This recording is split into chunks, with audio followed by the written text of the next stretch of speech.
Let me say while I'm still here on the floor, I agree with the senator from Vermont. That's if you don't want to vote, you probably ought to look for another line of work. Coming to Congress is a bad place to come if you don't want to actually vote and be on record. Well, Mr. President, as America waits for the results of the 2020 election to be certified in a couple of weeks, former Vice President Joe Biden has begun to announce his picks for cabinet and other high-ranking positions. Some of these nominees have close ties to investment and other consulting firms whose clients are largely unknown, or maybe even the subject of a non-disclosure agreement. The truth is, these individuals could be working on behalf of a feel-good nonprofit, a malicious foreign actor, or a large company with business before the government. The truth of the matter is we have simply no idea what kind of business or financial relationships these individuals have with foreign powers that could influence their actions as high-ranking government officials. This goes way beyond compliance with the Foreign Agents Registration Act. This is an ethical issue. It's a conflict of interest issue, and Americans deserve to know if these nominees have connections or relationships that could cloud their judgment on behalf of the American people if confirmed. When it comes to the business dealings of those who could serve in high-ranking government positions, full transparency is the only option. So I encourage each of these individuals, if nominated, to take an open book approach throughout the hearings and confirmation process. In fact, I will make a pledge here today. I will not support any nominee who doesn't provide full transparency into their work on behalf of a foreign government. Will not do it. The American people deserve to know if these or any future nominees are beholden to anything other than our national interest. And Mr. President, just to make the point that this is not some imaginary or hypothetical problem, let me refer to an article that was written today in the Associated Press News entitled, "Mercenary Donor Sold Access for Millions in Foreign Money." This is a story of an elite, so-called elite political fundraiser, Ahmad Zuberi, who, maybe not surprisingly, raised a lot of money for Hillary Clinton and for President Barack Obama, but also became the top donor to the Trump Presidential Inauguration Committee. In other words, he wasn't particularly partisan. He just wanted to be close to power and be able to influence it. Prosecutors who have now prosecuted him for a variety of violations of campaign finance laws and foreign lobbying laws have called him a mercenary political donor. His foreign entanglements were quite extensive. He lobbied for, as an unregistered foreign agent, for at least a half a dozen countries and officials, including a Ukrainian oligarch close to Russian President Vladimir Putin. He lobbied for countries like Turkey, Sri Lanka, among others. As I said, it really doesn't so much make a difference which countries, but it's the fact that he was lobbying in an undisclosed fashion, raising money for political candidates, violating campaign finance laws for which he has now pled guilty and is awaiting sentencing after the first of the year. We've spent a lot of the last 4 years, and certainly as a member of the Senate Select Committee on Intelligence, we spent about 3.5 years investigating the Russian interference with the 2016 election.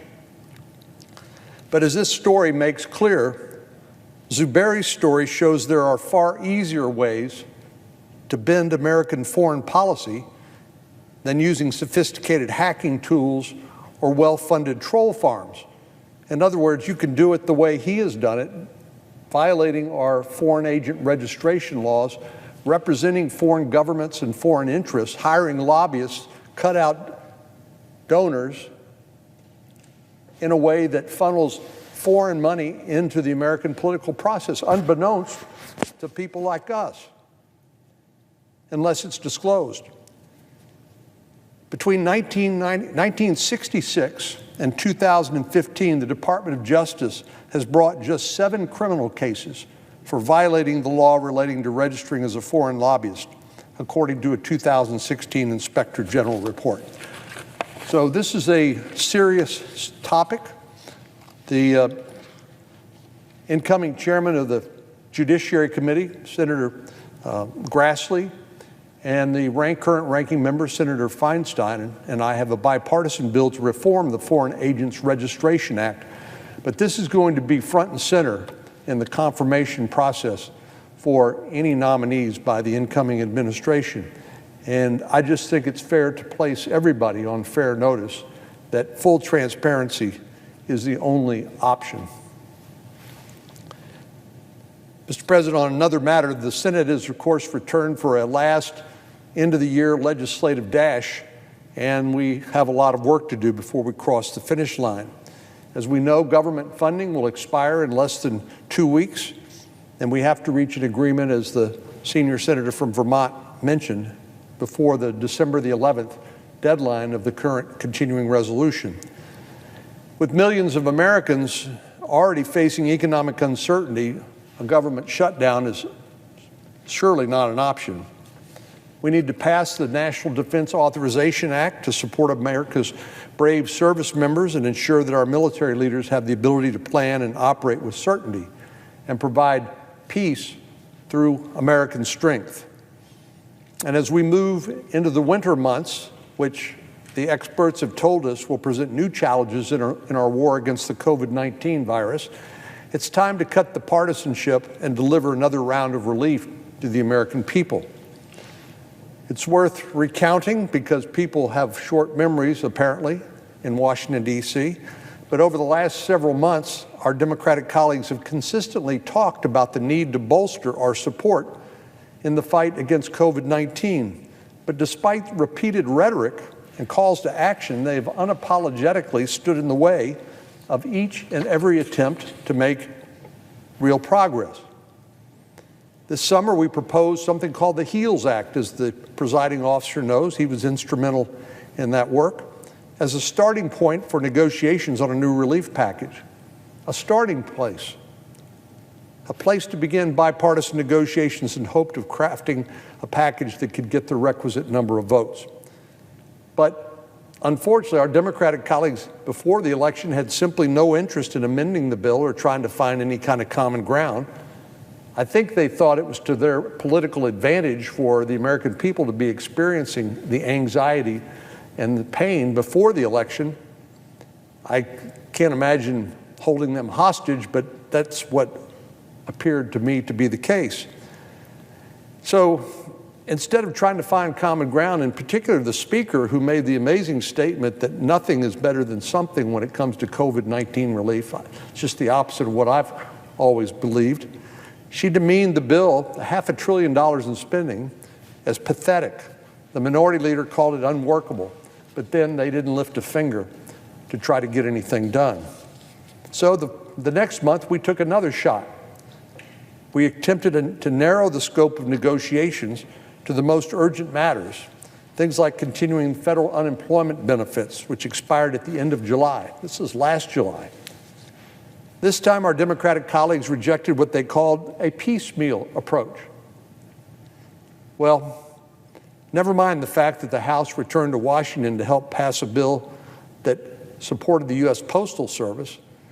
We all believe in supporting the Postal Service, but apparently they thought that piecemeal bill was acceptable as long as it was a Democratic-authored bill and didn't provide any additional relief to the American people. Well, being unsuccessful those first 2 times, we tried again a third time. So in September, the majority leader tried to bring a bill to the floor to provide $500 billion for our shared bipartisan priorities. There weren't any real differences in what was in the bill. The only difference was our Democratic colleagues wanted to spend about, multiples of that for unrelated activities. We wanted to concentrate the effort on helping small businesses keep their employees on payroll, giving schools the resources they needed to keep their students and teachers safe, strengthening testing nationwide, and investing in the continued success of Operation Warp Speed, which is going to deliver an FDA-approved vaccine before the end of the year. Not just one, maybe as many as 2 or 3, and more perhaps to come.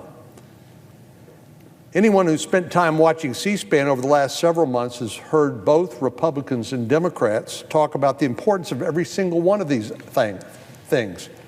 But when legislation that includes all of these priorities came up for an initial vote, our Democratic colleagues wouldn't even allow us to get on the bill. In other words, here in the Senate, you have to vote to get on the bill before you can then offer amendments and try to make it better. So they killed it. Without batting an eye, our Democratic colleagues voted in lockstep to block the bill and unanimously opposed legislation that would have invested an additional $500 billion in our fight against COVID-19. When the majority leader tried to bring the bill to the floor again in October, we saw exactly the same thing. It was the same bad movie all over again. Our Democratic colleagues refused to let us even debate, much less to amend the bill. It's not just these targeted packages that have been blocked by our Democratic colleagues. They've stood in the way of other common sense proposals, like the one from the now former senator from Arizona, Senator McSally, which would have extended unemployment benefits for 1 week while we negotiated a larger compromise. Our friends on the other side of the aisle have repeatedly said Congress needs to act, but the reality is their own actions have prevented us from doing so. Month after month, they've demonstrated it's either the House's multi-trillion-dollar left-wing policy grab bag wish list or nothing. They've consistently told the American people it's our way or the highway. You don't get an extension of unemployment insurance unless we get tax breaks for blue state millionaires and billionaires. You don't get vaccine funding unless we get diversity studies on the marijuana industry. You don't get funding for schools unless we get permanent changes to hijack and take over our election laws and run them out of Washington, D.C. Well, even rank-and-file Democrats have now understood and criticized the bogus approach, this sort of bogus approach to legislating. It's been the same song and dance month after month, fiery speeches, press conferences, tweets, and letters calling for action. But each time, our Democratic colleagues have been given an opportunity to actually do something, to do more than spout off some meaningless, vapid rhetoric at the nearest microphone. They've simply stood in the way. The fact of the matter is our Democratic colleagues have blocked more COVID relief bills than they have passed. Yet they continue to feign outrage over Congress's failure to pass a bill. We heard it again here today, as though they aren't the ones responsible for the impasse. Our jobs here in the Senate aren't simply to vote against imperfect bills. If that were the case, no bill would ever pass, because none of them are perfect. But this body is built on making imperfect legislation better through a debate and amendment process. Two processes we haven't seen much at work this year. So the bottom line, Mr. President, is Congress needs to act. The American people want Democrats and Republicans to come to an agreement on the things our country actually needs to make it through this crisis. It won't be the last piece of legislation we pass, but we do need to do this next step, and we need to do it soon as possible. It's time for our Democratic colleagues to realize the election's over, and the only real people being hurt by their intransigence are the people they represent in their various states. So it's time to start getting back to work for all the American people on a bipartisan piece of legislation and to quit the partisan games. I can't say it any more directly than that. Mr. President. President, I yield the floor, and I would note the absence of a quorum.